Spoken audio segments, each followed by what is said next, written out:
Um grande abraço para você que escolheu a Band Mais para continuar se mantendo muito bem informado neste final de semana. Hoje o nosso assunto vai ser a inclusão, sobre os mais variados aspectos. Para isso nós vamos conversar com a Márcia Helena Ramos Arias. A Márcia é coordenadora do CAIS. E o que é o CAIS? É o Centro de Apoio e Integração do Surdo-Cego Múltiplo Deficiente, que tem sede aqui em Campinas. Márcia, muito obrigado por ter aceito o nosso convite. Eu que agradeço, é um prazer estar aqui com vocês, falando um pouquinho sobre esse assunto tão polêmico e tão silencioso. E aqui comigo, como sempre, o jornalista Tiago Dantas. Tudo bem, Dantas? Tudo bem, Edson? Olá para quem está em casa, para a Márcia. Você sabe fazer alguma palavra em língua de sinais? Eu não vou passar essa vergonha aqui, não. Você sabe alguma? Sei, eu vou fazer um oi aqui para quem está em casa. Se eu errar, Márcia, você pode... Não, se errar não, tem que fazer certo. Não pode errar já. Vamos lá, Elson, fecha aqui na 1. Assim, ó. Oi. Isso é oi? Isso. Correto? Isso é moleza. O que é o CAIS, Márcia? O CAIS, nossa sigla é essa, que é uma borboleta, né, que é o nosso logo, que na realidade, quando eu fundei o CAIS, o objetivo era esse, era tirar essas borboletinhas do casulo, né, ensiná-las a voar. Então, por isso esse logo. O CAIS é um centro que atende surdos cegos, quer dizer, uma pessoa que tem a deficiência visual e auditiva concomitante, sim, em diferentes graus. Então, ela pode ter um resíduo visual e um resíduo auditivo. Ser cega e ser deficiente auditiva, mas num grau leve. Então, são várias classificações. Mas o que classifica como surdo cego? É aquele que com essa deficiência, ou com essas duas deficiências concomitantes, ele perde toda a informação do mundo. Né? Quer dizer, a informação chega para ele de uma maneira deturpada, porque ele não vê direito, ele não ouve direito, ou então não vê nada e não ouve nada. Então, há quase 20 anos atrás, agora em setembro vai fazer 20 anos, assim, eu fundei o CAIS justamente vendo essa necessidade, que nosso município não tinha nada que atendesse ao surdo cego. Tinha para o surdo, tinha para o cego, né? E é importante lembrar que essa deficiência, ela não é uma soma de surdez mais cegueira, ela é surdo-cegueira, tanto que ela não tem o hífen, é uma palavra só. Ela é considerada uma deficiência única. E atrás disso vem toda uma metodologia super diferente. Né? Como, por exemplo, o surdo, eu uso uma língua de sinais normal, então a casa, vou comer, normal. Para o surdo cego, se ele não está me vendo, não adianta nada eu fazer isso, que eu vou comer. Né? Porque ele não está vendo a minha mão, porque a língua de sinais ela é espacial, né? Ela está girando no espaço todo esse movimento. Então o que eu tenho que fazer? Eu tenho que colocar a mão do surdo cego na minha mão e fazer isso. Eu tenho que dar a diretriz do movimento para ele, né? Por exemplo, casa, eu faço casa e ponho a mão dele aqui no telhadinho, né? Ele vai entender que é casa. Só que esse vai entender é depois de muito tempo, muitos anos às vezes. Por exemplo, o que nós fazemos com os nossos usuários? Então, a hora que acabou, que esse é um outro sinal de Libras, acabou, vai para casa. Então, quando chega em casa, a mãe chega e mostra para ele que chegamos em casa. Um dia ele vai associando, isso é casa. Toda vez que eu saio de lá e ela fala, acabou casa, e chega aqui, eu estou em casa, então isso é casa. Então, ele vai por associação, porque para nós, por exemplo, ou para o surdo, nós videntes e ouvintes, seja eu vejo assim, eu associo com o telhado de uma casa, né? Agora, se o cego não está vendo, ele não tem essa dimensão que isso aqui possa ser um telhado. Então, vai pela associação mesmo. É muito mais complexo do que a gente pode imaginar. Muito mais. Sim, muito mais complexo. Márcia, o familiar que tenha uma pessoa que é portadora da cegueira, da surdez, e que queira aí se beneficiar com o trabalho belíssimo que vocês fazem, como que ele pode fazer, como que ele deve proceder para chegar até vocês? Então, normalmente as pessoas chegam lá através de escola, a própria escola encaminha, mas lá é porta aberta. Então, é só chegar, né, no nosso endereço, depois que você vai colocar o link aí, o endereço, as pessoas podem chegar, a gente faz uma entrevista, uma avaliação. Se houver fila de espera, normalmente a nossa fila é bem pequena, graças a Deus a gente vai conseguindo. E coração de mãe, né? A gente não dá conta, a gente vai dando um jeitinho. Se tiver o perfil da instituição, ele acaba sendo atendido. Pode não ser hoje, mas daqui a 1 mês, 2 meses ele é atendido. Até porque assim, a gente faz o possível e o impossível porque nós somos a única instituição aqui. Então, se ele tem esse perfil, se ele não for com a gente, ele vai ficar em casa. Agora, Márcia, como é que é o processo de alfabetização, por exemplo? Porque sempre que a gente vê uma pessoa ou cega, ou surda, ou com espectro autista, as pessoas tentam procurar.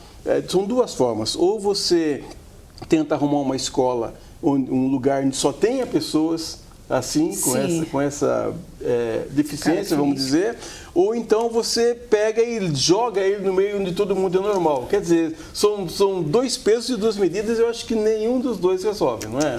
Não resolve. Por exemplo, as crianças, elas precisam ir para a escola, né? A lei manda ir para a escola a partir de 3 anos de idade até 16, 17 anos. Ela tem que estar na escola comum, né?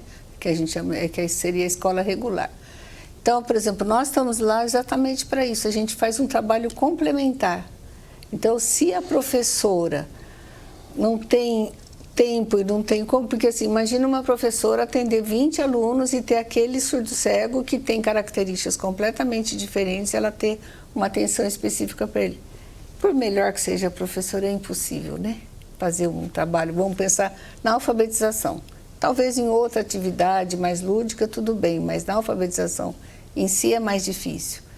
Então, a gente faz esse trabalho complementar, que seria, que pela prefeitura chama AEE, que é Apoio Atendimento Educacional Especializado, que é feito por uma pedagoga especializada, que é o que nós temos lá. Então, a criança está na prefeitura e ela vai em horário oposto, vai para lá para ser ajudada dentro do que ela precisa. Só que assim, para o surdo cego realmente é bem difícil a alfabetização, são poucos os que chegam numa alfabetização efetiva, assim, numa alfabetização fluente, né? Porque vamos pensar, a própria escrita ela é muito abstrata, né? Então, por exemplo, para uma criança entender que esse formato aqui é um A, ela foi olhando, foi seguindo exemplos, foi repetindo, foi copiando, né? E depois de muito tempo ela vai associar, mas assim, é uma associação que é imposta. Ela não pode inventar um A, inventar um B, né?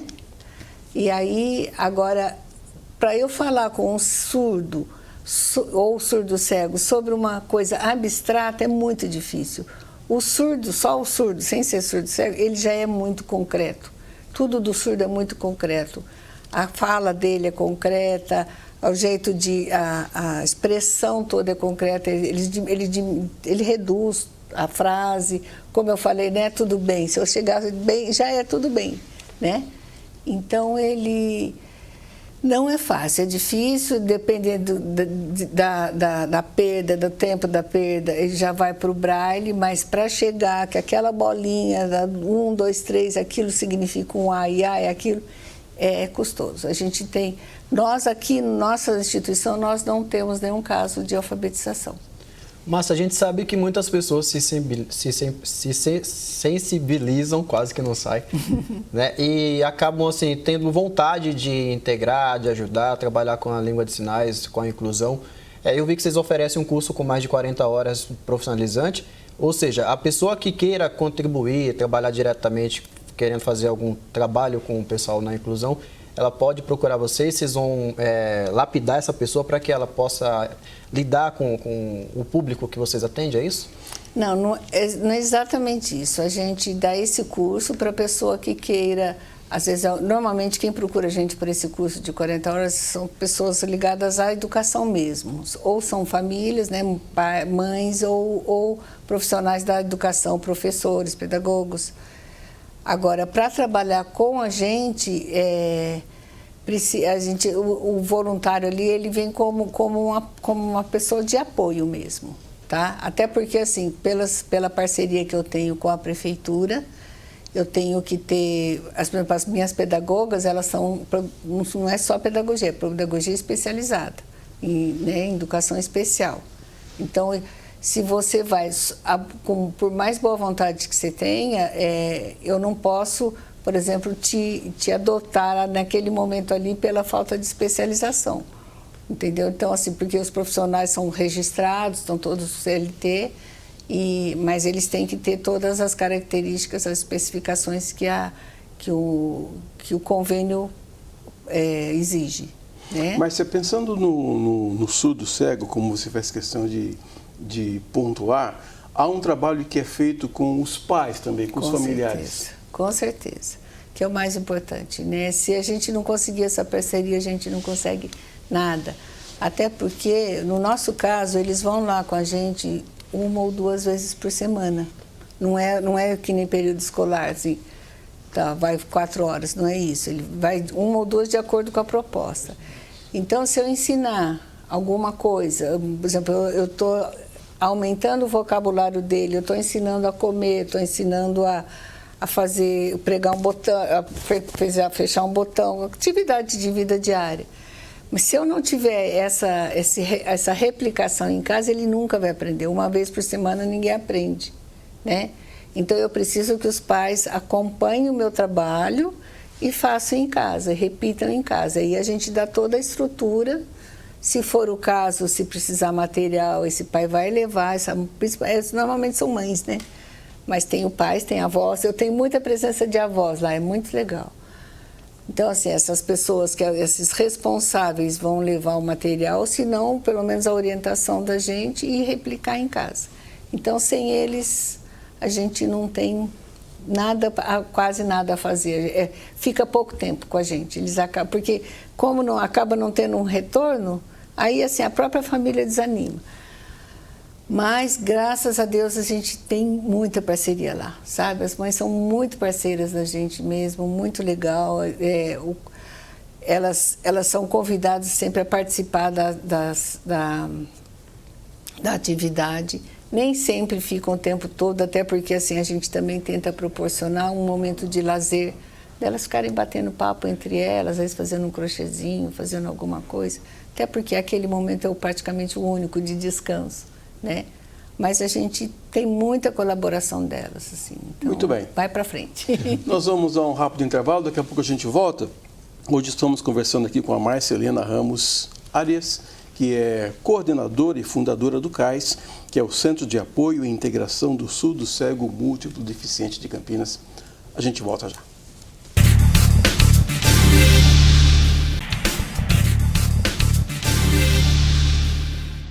Voltamos com o segundo bloco do nosso Band Entrevista de hoje, recebendo aqui em nossos estúdios a Marcelena Ramos Arias, que é coordenadora do CAIS, e o CAIS é o Centro de Apoio e Integração do Surdo Cego Múltiplo Deficiente aqui da região de Campinas. Dantas. Márcia, você falou agora há pouco que você tem o apoio da Prefeitura, né? São os seus parceiros. Eu queria saber de você se as pessoas que estão nos assistindo, empresários, que queiram ajudar o CAIS, o trabalho que vocês fazem lá, se eles podem fazer algum contato e se tornar um sócio amigo junto a vocês. Sim, isso é muito importante, até porque assim, essa parceria que eu tenho com a Prefeitura, por exemplo, na Secretaria da Educação, envolve pessoas que estão na escola. Então, por exemplo, eu tenho um grupo de 12 adultos que vai de 44 a 78 anos. Eu não tenho parceiros para ele, eu não tenho quem me ajude a pagar os profissionais para essas pessoas. E os profissionais, logicamente, têm que ser especializados. Para você ter uma ideia, nesse grupo de adultos, são 12 adultos e eu tenho 4 intérpretes de Libras. Então, isso aí vai mais 2 pessoas que estão juntas. Então, isso aí é um custo muito alto, né? Então, a gente daí tem que fazer, e faz bingo, e faz brechó, e tem brechó, tem rifa, e fica fazendo tudo para poder ser uma coisinha, para conseguir diminuir, nota fiscal paulista, né, tudo isso para ajudar a diminuir a despesa, né, para cobrir essas despesas. A FEAC ajuda? Então, a FEAC, esses adultos, a gente começou com um projeto da FEAC. A FEAC, que é a Federação das Entidades Assistenciais de Campinas. Então, a FEAC já ajudou muita gente, a FEAC sempre foi uma parceirona.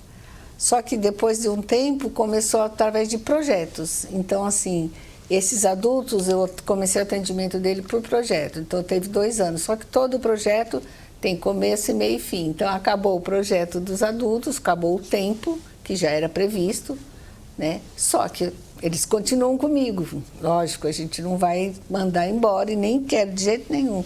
Até porque aquilo lá tem adulto que a vida dele é só ir lá. Mas outro dia eu estava vendo uma partida de futebol, vou até arriscar aqui, e o Pedro, centroavante do Flamengo, fez um gol e ele fez um gesto para a câmera. Ele fez, eu vou tentar reproduzir aqui, ele fez Jesus, único Salvador, Senhor e Salvador. E eu fui procurar, não sabia o que era. Assim como eu fiquei boiando sem saber o que é, o surdo cego, que também tem uma deficiência, assim, vendo um programa como o nosso, ele também fica boiando, não é, Márcia? A chance dele estar vendo isso já é pequena, porque ele vai ver, se ele tiver um resíduo visual, ele vai ter ver pouco aquilo que você viu. Então, normalmente, o que acontece? Hoje existe, chama comunicação áptica. Inclusive, eu não sei se vocês viram, quando na última Copa foi o maior sucesso, até viralizou. É um rapaz que ele é um surdo cego e ele se especializou na comunicação áptica. Ou seja, é assim, precisa de 3 pessoas, um intérprete, o surdo cego e o outro atrás. Então, o que acontece? O vidente, né, o ouvinte vidente, a pessoa sem deficiência, passava para ele contando o que estava acontecendo através da Libras tátil, e uma outra pessoa atrás usava as costas dele como se fosse o campo.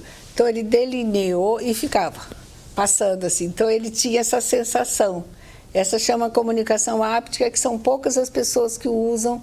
É uma coisa muito nova em relação aos outros tipos de comunicação. Então, é mais uma chance de estar socializados, de estar sabendo o que está acontecendo no mundo. Mas o surdo cego, ele perde muita informação, muita. Então, por exemplo, isso que você falou, alguém podia estar transmitindo o jogo para ele, transmitindo tudo isso. Mas se essa outra pessoa também não sabe Libras, os dois perderam esse gesto bonito do jogador, né? Mas a partir do momento que uma pessoa, um familiar vai lá levar o seu parente que tem a questão de ser cego e surdo, quais são os cursos que você oferece lá? E eu queria saber se vocês oferecem algum tipo de atendimento psicológico, né, com um psicólogo, porque eu acredito que é uma coisa sensível, né, os parentes eles ficam sensíveis, não é fácil a gente ter que lidar com esse tipo de situação, e eu queria saber de vocês se vocês também oferecem essa questão de um atendimento psicológico para quem está responsável pela pessoa.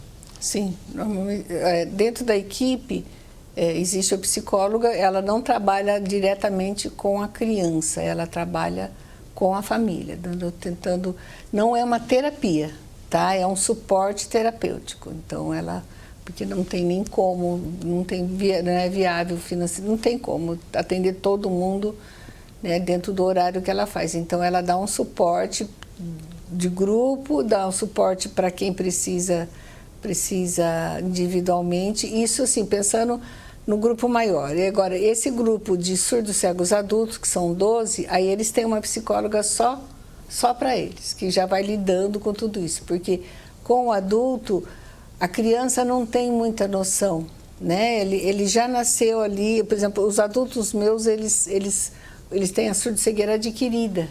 Então, eles já vivenciaram uma outra realidade.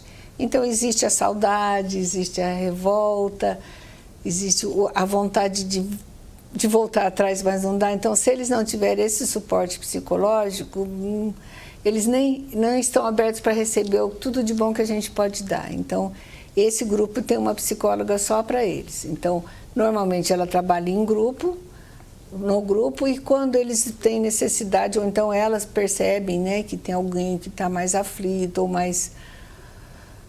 mais angustiado, aí vai. Por exemplo, nós tivemos há pouco tempo um rapaz que ele foi fazer um exame de visão, ele tinha um resíduo não tem resíduo auditivo e tinha um visual. E foi visto que diminuiu mais ainda a percepção visual dele. Então, aí ele entrou em depressão, aí ela foi, trabalhou, daí a gente vai na casa, dá todo o suporte. Hoje ele já está com a gente outra vez, todo feliz. Mas, assim, é outra coisa essencial também, porque não tem como, é muito pesado, né? Mas você não tem uma legislação que obrigue, por exemplo, estou falando do nosso caso aqui, né, dos meios de comunicação, rádio, TV, internet, que obrigue a ter uma linguagem de sinais ou facilitar o acesso para essas pessoas? Existe, mas não é cumprida. Então, são poucos os programas que eu saiba, assim, são programas educativos e programas repórter, né? Reportagens que aí tem jornais, né? Que tem que ter. E agora os outros, acho que não tem obrigatoriedade ainda, mas infelizmente, como muitas leis aí não são cumpridas, né? Que nem a lei dos acessos, a acessibilidade deles. Existe hoje eu estou como presidente do Conselho Municipal da Pessoa com Deficiência. Então, assim, a gente vai vendo cada vez mais, aí fica mais por dentro, porque aí eu saí do foco só da instituição, né? Só do CARS. Aí a gente vai vendo outras pessoas com outros problemas também. Aí você está falando de rampa de acesso, de cardápio em braille, aí vai tudo no pacote. Vai tudo no pacote, rampa, estacionamento e passe. Eu estou lutando por passe para eles têm passe mínimo, sabe? Pra você ter uma ideia, ele tem um passe para ir e voltar 2 vezes por semana, duas vezes por semana. Então, assim, por exemplo, que nem os meus surdos cegos adultos, eles não podem trabalhar, não têm condição, né? Condição física mesmo de ter um trabalho. Então, ele não tem um salário, né? Às vezes tem algum suporte, tipo o BPC, mas não é suficiente. Mas, assim, não tem um passe que ele possa ir e vir com dignidade, sabe? Se ele vai num lugar, ele não vai no outro. Então, assim, tem muita coisa para ser feita, muita coisa errada ainda. Ou então, assim, às vezes não é nem... que se exija mais, porque a lei, ela existe, né? O que não se faz é vigiar tudo isso. Bom, hoje em dia é falado muito, né, nos veículos de comunicação, na roda de conversa com amigos, sobre a questão da inclusão. Como que você avalia a questão da inclusão hoje em dia nas empresas, na sociedade? Você acha que as pessoas estão sabendo lidar melhor, estão respeitando essa questão das pessoas inclusas? E até porque a gente sabe que no passado esse assunto era até evitado em algumas rodas de conversa. Hoje em dia, você acha que com esse debate, com essa repercussão toda, você acha que melhorou a situação das pessoas? Olha, eu acho que melhorou em termos de população. As pessoas, eu conversando com você com outro, está muito melhor. Mas, assim, eu acho que empresa ainda está muito difícil, escola está muito difícil. Por exemplo, as empresas, elas recebem, por exemplo, um deficiente auditivo, tá? Pela aquela cota lá, ela é obrigada a receber. Só que a queixa deles é que lá dentro eles não têm estrutura.